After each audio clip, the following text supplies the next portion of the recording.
Last month, I had to make a trip to downtown LA for reasons I will soon be at liberty to discuss, which I look forward to because obviously if I was willing to endure downtown LA for something, it must be good news. More on that to come. But while I was down there, I could not believe the sights. Personally, I see San Francisco on a more regular basis, so I've seen that tent creep in recent years. As office buildings have been abandoned, the encampments have expanded, and so in many parts of that city, there's now a tent settlement on almost every block. Downtown LA was a step beyond, though, at least the parts that I saw. It was like even the homeless had had enough of it. It was just emptiness. Block after block of vacant, abandoned, shuttered storefronts, and without any resources, apparently nothing to support the urban camping community either. It wasn't just a display of decay. It was a display of nothing. All that was missing was the tumbleweed blowing by. It was a ghost town, and just like the Old West, despite that solitude, it still felt like you could get shot at any time. And then, abruptly, the biggest hotels I have ever seen in my life just sprawl into that smoggy sky. It is absolute destitution until suddenly it's 50-floor hotels that somehow remain fully staffed with security guys and valet drivers and baristas and all the fancy things that the surroundings seem like they have no way to support. So who is even staying here? And why are they staying here? And if these hotels are actually viable, well, how is it that the businesses around them aren't? So somehow the most inhospitable city still maintains a palatial hospitality industry. But as luxurious as those hotels are, that is unsustainable. As the city makes itself hostile to business through a suffocating regulatory environment and a blind eye on crime, as businesses flee that area, so too will the reason for anybody to stay at these hotels. So the whole scene is something like the Titanic sinking. Sure, these are some very fine accommodations, but you all do know that you're screwed, right? Of course, that'll happen slowly through attrition, as it already is. Over time, each hotel will have more and more vacancies until they die a slow death. But now, activists in LA have a plan to deal with all of these problems together. Homelessness, hotel vacancies, and of course, too many rich people living too luxuriously. Just force the hotels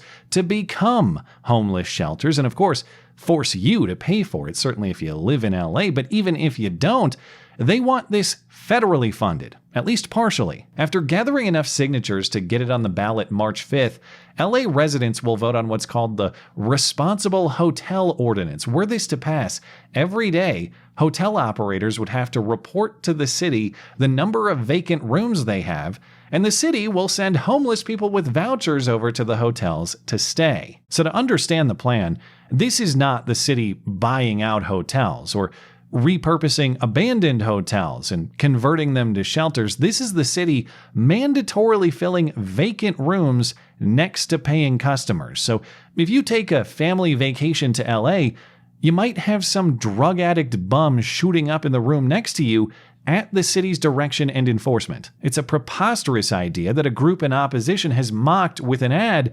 criticized as sensationalist. Los Angeles Hotel Workers Union, Unite Here Local 11, wants to turn hotels into homeless shelters. Special change. The union's idea would force hotels to provide rooms to the homeless, putting tourists and paying guests at risk, and exposing hotel employees to hazardous situations. Hungry? It would be funny if it wasn't so scary. But there's nothing sensationalist about it. That is exactly the plan. If your hotel has room, then you must accommodate the bums right next to the paying customers, because if you don't, the bums can sue you. Individuals refused service, meaning if the hotel says no thank you to bum accommodations, the bum can sue the hotel for damages of up to $500 a day. And that room better be ready by 2 p.m., by the way, or the bum will see you in court. So if you thought the lazy bums were bad, well, just wait until they lawyer up. I bet then they'll suddenly find some initiative. They used to put you out of business just by making your storefront unattractive. Now they do it directly with a lawsuit. Litigious hobos are end stage. So I just hope that their lawyers have a career plan for what to do when there's nobody left to sue. As you heard in that ad, this proposal is the idea of a hotel workers' labor union called Unite Here. They gathered sufficient signatures for it, so the city council had the choice to adopt the proposal as law directly or to kick it to the voters. And since it's an idea apparently too crazy even for them, the LA City Council opted to let voters decide if the city is indeed this suicidal.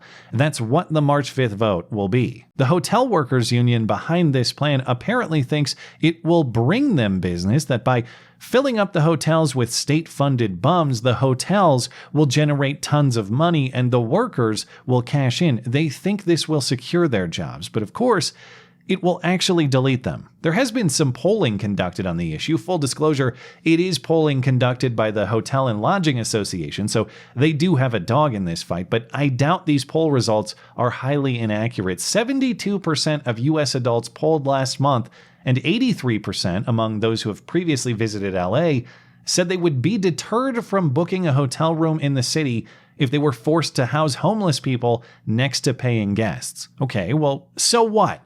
If those rich people don't want to stay at the hotels anymore, well, that's just more room for those in need, right? Sure, plenty more room, but paid for by whom? Because the reality is, there are only so many monopoly men to tax. The average LA hotel room is $200 a night. So if only 2,000 homeless people take advantage of this program a night, that's a $400,000 bill for the city per day. That's $146 million a year. But the problem with that math is there aren't just a modest 2,000 homeless people in LA.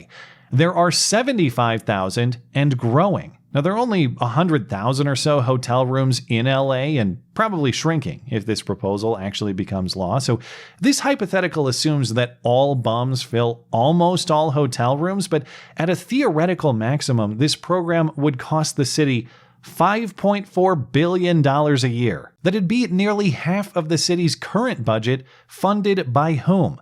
All the rich people who packed it up and called it quits because it's no longer possible to do business in this city anymore? But they do have a plan for that, though. Even if they have no plan for how to finance this locally, don't. Just shake down the feds for the money and, by extension, you and everyone else who lives hundreds and thousands of miles away. A union rep speaking with the LA Times says, don't worry about the money. There are federal and state sources to scoop up. And actually, an unaccountable hand in the unaccountable federal cookie jar to fund this project is the most realistic thing about it. If you need cash flow without consequence, that is exactly how you do it. And that's just the financial reality of the program, say nothing of the physical risks to people and property. The union behind the idea says, oh, it's just a myth that homeless people are a danger to others around them. A supposed myth that could be easily demonstrated by a brief walk around the city to see it for yourself. But even if you are more of a data person than a believe your own eyes person, a recent study of California homeless people found that 82% self-reported a serious mental health issue, a number 4 times higher than the general population. And I don't even make that point to mock these people who are a danger to themselves and others. In many cases, these are people who can't help themselves and need help from others. And instead of making a plan for that help, we're just going to force Consuela the housekeeper to be the caseworker and psychiatrist. We'll see how that works out. He's rattle. This is prescription medication, and it's not even your name on the label. And by the way, that is best case scenario. That's assuming the people using this program actually are homeless people who need help. But of course, there are no safeguards to ensure that's even the case. There's no ID necessary. There's no way to protect against the vouchers being transferred among people freely, meaning it's not just an opportunity for people to sell them and use the money for drugs or alcohol or anything else instead. It's also an opportunity for criminals to get free hotel accommodation. So if you need a comfortable base for your drug operation or your human trafficking or any other crime, just say that you're homeless and get the voucher, and the hotel must accommodate you. But if you think, as the union does, that this is all just theoretical scaremongering and that actually the homeless will use the leg up this time to finally transform into healthy, productive citizens, we don't have to debate the theory.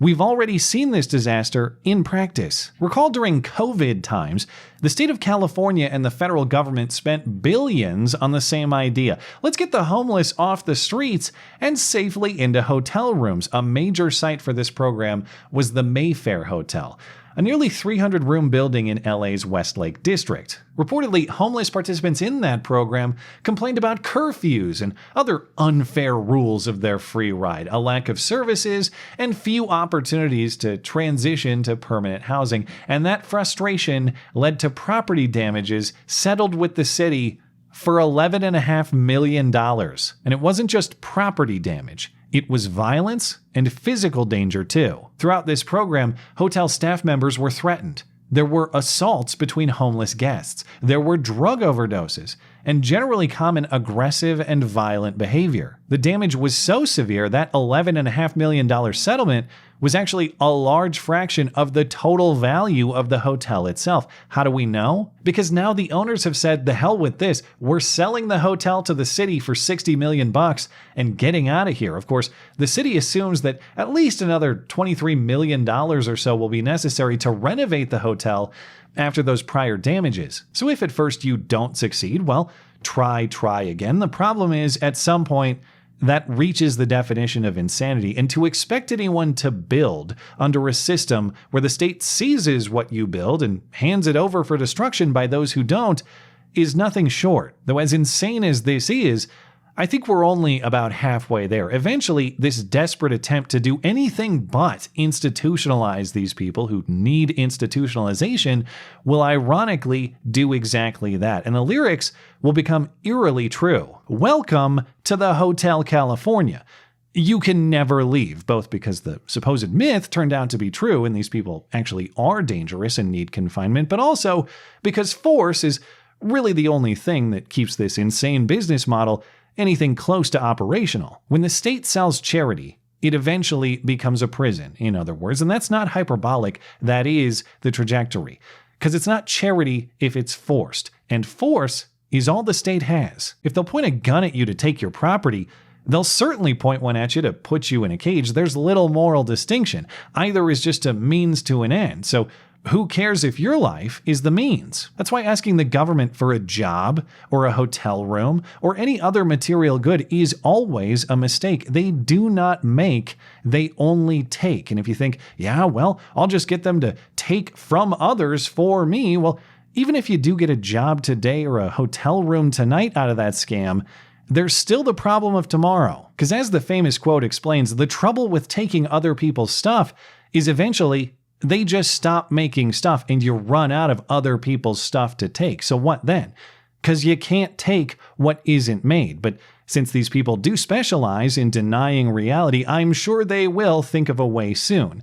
And the true believers will still vote for it, if they haven't starved by then. Thanks as always for listening and for supporting this channel. Always appreciate that thoughtful discussion down below, and especially over on Gab. That is at ML Christiansen. You're always welcome to coming out and chat in my live streams. Those are linked down in the description. Looking forward to it. Goodbye.